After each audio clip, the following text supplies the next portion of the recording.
Shalom. Spirit doll atau boneka arwah ramai diperbincangkan masyarakat Indonesia setelah sebelumnya dipamerkan oleh artis Ivan Gunawan atau Igun. Spirit doll adalah boneka yang menyerupai bayi dan diperlakukan layaknya anak dengan diberi makan, diberi pakaian, dan dirawat setiap hari. Bahkan saya dengar-dengar di berita bahwa mereka membutuhkan baby sister untuk merawat boneka-boneka arwah ini dan digaji per bulan satu orang 10 sampai 20 juta. Karena artis-artis yang mengadopsi spirit doll atau boneka arwah ini mengimani bahwa mendatangkan berkat, mendatangkan rezeki yang mengadopsi boneka tersebut. Boneka arwah ini dari Thailand.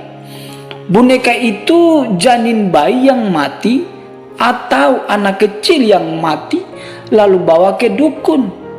Lalu rohnya ditransfer ke boneka-boneka itu sehingga ibunya tidak kehilangan.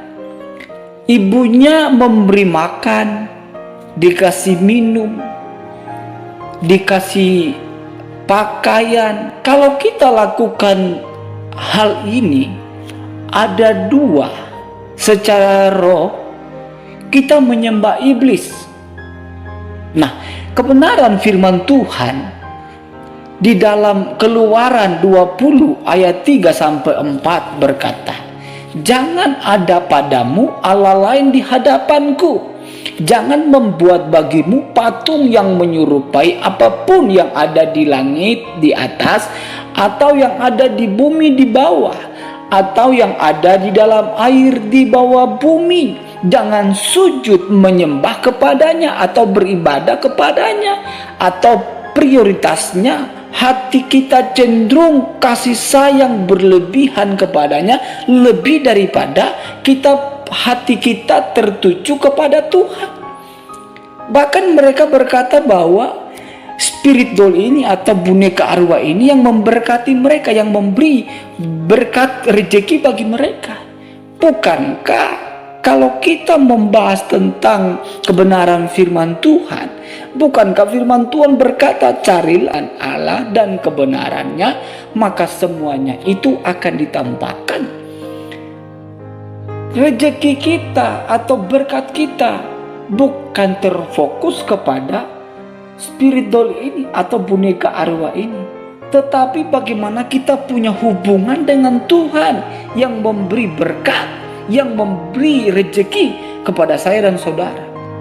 Dan yang kedua, secara jiwa mereka halusinasi, jiwa mereka terganggu. Bisa saja mereka gangguan jiwa dan lain sebagainya. Tetapi lebih daripada itu, kita punya Allah yang hebat, yang dahsyat, yang dilakukan Allah Bapa. Dia mengadopsi kita menjadi anaknya, dan kita bukan boneka. Kita adalah makhluk hidup yang bisa memuji-muji Tuhan. Kita memuliakan Allah, sehingga betapa bersyukurnya kalau kita mendapat kesempatan untuk memuliakan Dia, karena Dia Bapa kita, diterima oleh Tuhan, sehingga dosa-dosa kita diampuni, kita mendapatkan hidup yang kekal. Untuk itu, himbauan bagi kita semua orang-orang percaya, hati-hati tipuan setan, hati-hati tipuan iblis. Iblis punya banyak cara untuk menjatuhkan kita, tetapi kita harus memiliki hikmat di dalam Tuhan untuk membedakan semuanya itu dari dunia atau dari Tuhan. Tentu boneka arwah ini bukan dari Tuhan, dari setan. Saudaraku yang dikasihi oleh Tuhan, mari kita terus berdoa kepada orang-orang yang seperti itu, supaya mereka bertobat dan meninggalkan kefasikan hal-hal duniawi itu. Tuhan memberkati. Amin.